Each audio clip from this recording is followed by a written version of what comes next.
Pergunto-lhe a sua opinião sobre este Farense, que até agora está com uma vida complicada, ainda não tem qualquer ponto somado, e também queria lhe perguntar sobre o jogo da manhã, sobre a hora do jogo da manhã, que é uma hora que dá alguma nostalgia a muitos adeptos esportistas, às 3h30 da tarde, que fazem lembrar tempos de Chadas Antas. Se também muda alguma preparação para vocês, para o jogo, por ser mais cedo? Boa tarde. Enquanto preparação, pelo horário, não muda nada. Mas deixe-me entrar então pela primeira fase da pergunta. O Farense são equipas ameaçadas com pouco número de pontos, são sempre, de certa forma, imprevisíveis naquilo que podemos expectar. Eu também já estive desse lado, do lado de equipas também com este tipo de contexto atual que o Farense tem agora.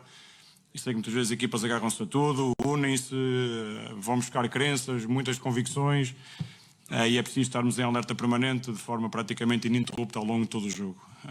Teremos que saber identificar a melhor forma de atacar um Farense que, do ponto de vista estrutural, posicional, poderá oferecer algumas dúvidas naquilo que foi a nossa preparação, até pelas notícias que foram vindo ao público também.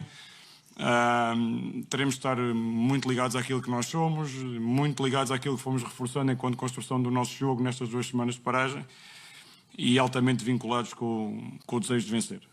Esse vai ter que ser o mote para amanhã, esvaziando um bocadinho aquilo que é o balão inicial que o Farense pode trazer, alimentado em esperança, em espírito de missão muito vincado. Teremos de ser nós a dar passos em frente e atacar o jogo de frente. Em relação ao horário de jogo, é um horário que me parece muito apelativo. Eu recordo-me também, nos meus tempos de infância, de ter acompanhado em Coimbra, obviamente com a Académica, de ir pela mão com gente que me levava, de levar bandeirinhas pretas e brancas na altura, num estádio que estava cheio. Obviamente aqui é um contexto diferente, mas eu acho que o futebol deve ser sempre um meio unificador daquilo que é o vínculo entre famílias, catalisador muito daquilo que tem que ser um sentimento familiar, forte, mas depois vai-nos caber a nós fazer emergir aquela energia que nós queremos de um dragão, que nos transporte para uma vitória clara, convincente, e que tem que obrigatoriamente acontecer. Vítor Bruno, boa tarde. André Castro Ribeiro, RTP. 2 questões, se me permite. A primeira, pergunto-lhe que reação pretende e espera, no fundo, da sua equipa depois da derrota em Alvalade. E também lhe pergunto se é complicado gerir a falta de alguns jogadores, nomeadamente com compromissos com as seleções, para além das lesões que acontecem sempre. Sim, após uma derrota, a nossa vontade é atacar o jogo numa fase imediata, logo a seguir ao término do jogo anterior. Nós fomentamos muito uma regra aqui dentro, que é não entrarmos em agonia mais do que 24 horas. Eu acredito muito naquilo que é a energia, nas energias criadas, em laços, em vínculos, e acho que só através da energia conseguimos construir o sucesso de uma organização. Por isso, as primeiras 24 horas após o jogo de Alvalade foram difíceis, foram duras, foram agonizantes em algum momento. Obviamente que isto não se perdeu ao longo destas 2 semanas, está sempre cá guardado, nós não esquecemos, mas em termos de trabalho diário, totalmente vinculados de forma enérgica, muito fiéis àquilo que é o nosso jogar, àquilo que são as nossas convicções, aquilo que temos construído desde o início dos trabalhos. Por isso, a esse nível, durou 24 horas, a partir daí, atacar um jogo e fizemos mira claramente àquilo que era o Farense, como alvo muito daquilo que é o nosso jogar e construir e reforçar permanentemente em treino. Essa foi a nossa grande preocupação. Em relação à perda de internacionais, é o que é. É o que é. É um fator que é incontrolável, nós não temos como controlar. Vai ser alvo de matéria de debate, tenho a certeza absoluta, porque este ano estamos a falar de um ano sui generis, com o Mundial de Clubes, com pausa de seleções, jogadores que consigam casar seleção com o Mundial de Clubes poderão acabar a fazer quase um número a rondar os 100 jogos numa época, que me parece absurdo, sem qualquer sentido, desprovido de qualquer nexo lógico, e é importante também haver este espaço para partilha. Enquanto trabalho semanal, é investir naqueles que cá temos, felizmente ainda ficaram alguns, outros vieram com 1 dia, 2 dias, 3 dias de trabalho, tomaremos as melhores decisões para amanhã. Boa tarde, Mr. Pedro Filipe Maia, Sport TV. Recebeu alguns dos reforços talvez mais sonantes já pós-janela do Sporting, já dentro desta janela, com qualidade de trabalho dentro desta janela internacional. Se nos pedisse, se calhar, a todos para fazer um 11 para amanhã, provavelmente alguns deles entrariam nos nossos 11 previsíveis para o Futebol Clube do Porto.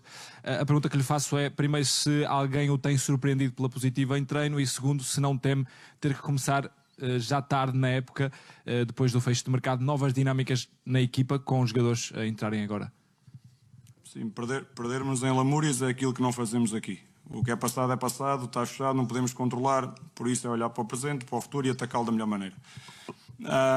Reforços, naquilo que está a dizer em relação ao 11 para amanhã, eu não nego, se calhar quem ficou cá, que veio agora mais recentemente, pode estar mais preparado para iniciar o jogo amanhã. Se calhar foi uma forma de enraizar muito aquilo que são os nossos conceitos, de validar muito aquilo que são as nossas ideias, operacionalizar muitos comportamentos que nós queremos. E quem ficou e teve estas 2 semanas aqui de trabalho connosco estará claramente mais preparado e mais habilitado a dar uma boa resposta amanhã do que quem esteve fora. É olhar para o momento. Olhar para o momento, alguns jogadores que já vêm do passado e que foram às seleções, quando regressam, conseguem fazer rapidamente o transfer daquilo que é nosso e que foi perdido temporalmente durante 10, 7, 8, 10 dias e podem regressar novamente àquilo que somos nós enquanto equipa e estão preparados para amanhã iniciar e atacar o jogo. Outros em que tudo é novidade e que romperam com aquilo que tinha sido uma adaptação inicial de 4, 5 dias com uma quebra de seleções, agora têm novamente que fazer esse percurso para se rotinarem com a equipa. Vamos ver até amanhã. Decisões estão praticamente tomadas, não as vou dizer aqui. Mister, boa tarde.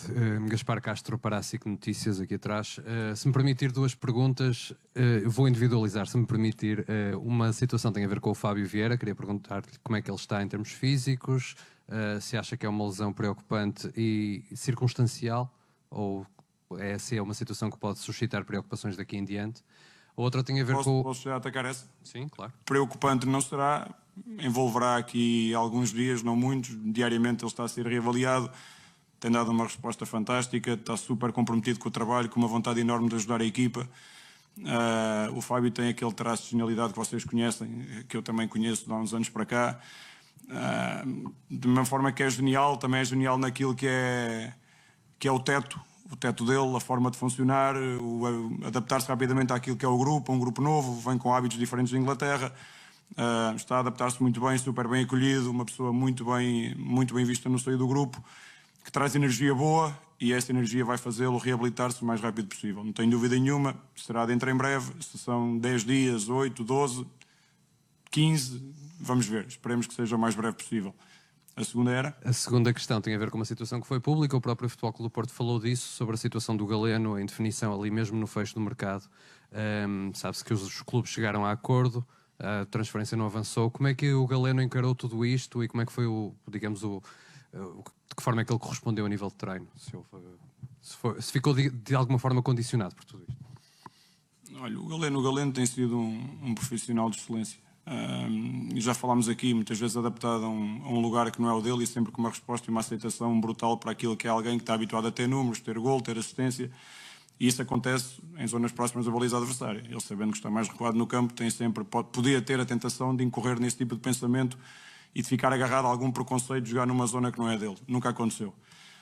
Não vou negar que isto tem algum impacto, obviamente que sim. Estamos a falar de uma questão, se calhar, financeira que qualquer jogador procura, e estamos a falar do bem-estar familiar, não é apenas da questão pessoal, estamos a falar de uma família que envolve um jogador.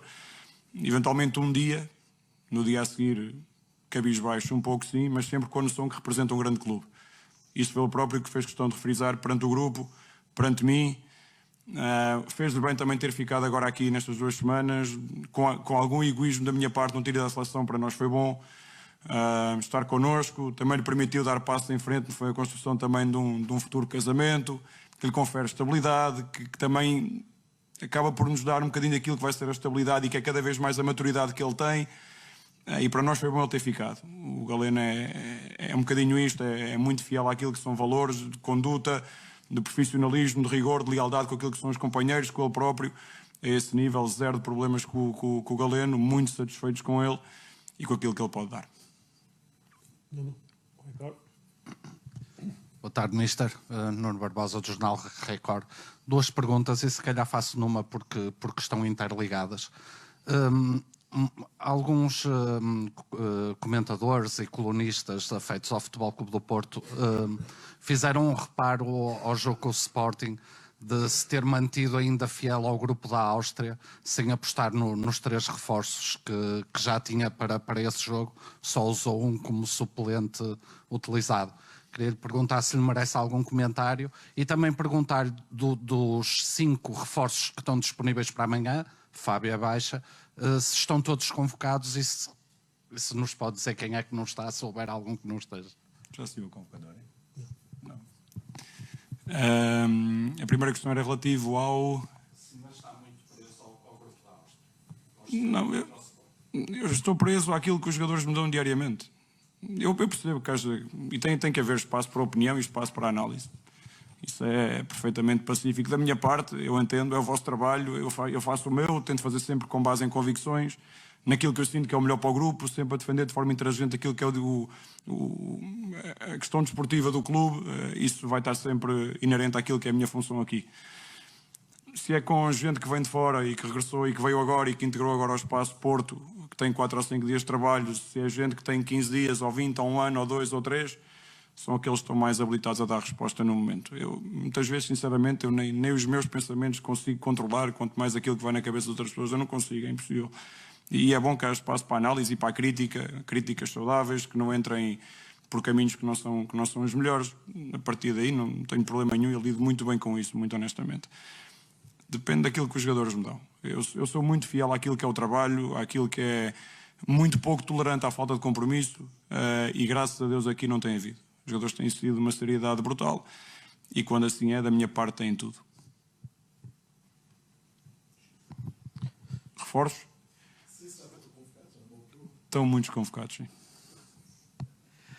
Boa tarde, Vítor. Bruno Monteiro, do Jogo. 2 perguntas também, se me permitir.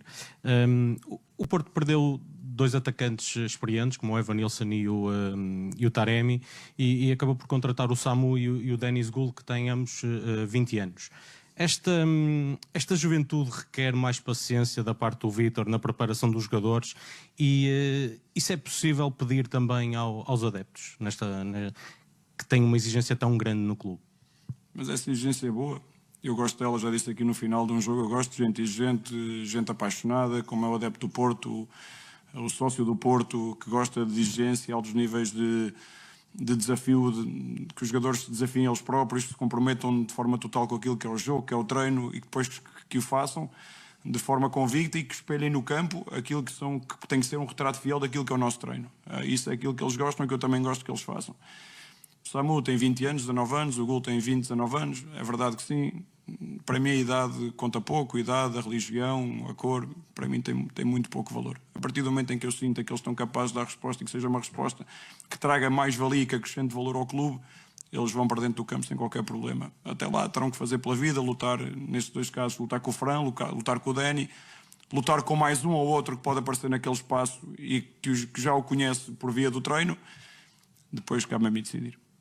Mais alguma questão? Sim, a segunda questão era, ao fim de 100 dias como treinador do Porto, qual foi o melhor momento que viveu e o melhor desafio que enfrentou?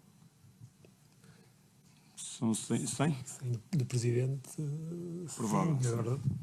E já que vai por aí, deixe-me já dizer, em relação a amanhã, são 100 dias enquanto treinador, mas à frente do Futebol Clube do Porto, dos jogos profissionais, como treinador principal, são 5. E do outro lado, amanhã está alguém que tem quase 500. E que a nível de tudo aquilo que é passado, adquirido, experiências acumuladas, capital de experiência também trazido de trás com muitas vivências, o Mr. José Mota está claramente à minha frente. Não o direi no nível de ambição, porque a ambição dele não será maior que a minha, se calhar a minha também não é maior do que a dele. A nível de ambição queremos muito ganhar amanhã, mas não podemos esquecer, se calhar do banco, o Farense parte a ganhar amanhã. Depois estão que ser os jogadores dentro do campo a fazer o resto e tentar reverter para nós aquilo que tem que ser uma vitória no final do jogo. Tudo o resto, sinceramente, foram momentos já vividos. Eu não fico agarrado muito a isso. Normalmente o treinador do Futebol Clube do Porto ou de uma equipa grande tem tendência a valorizar mais aquilo que são momentos mais impactantes do ponto de vista negativo do que regozijar-se naquilo que são vitórias ou conquistas. Porque aqui, o Futebol Clube do Porto, numa casa como esta, os objetivos são imutáveis no tempo, seja em que circunstância for, é ganhar, ganhar, ganhar ou ganhar. Mais alguma questão?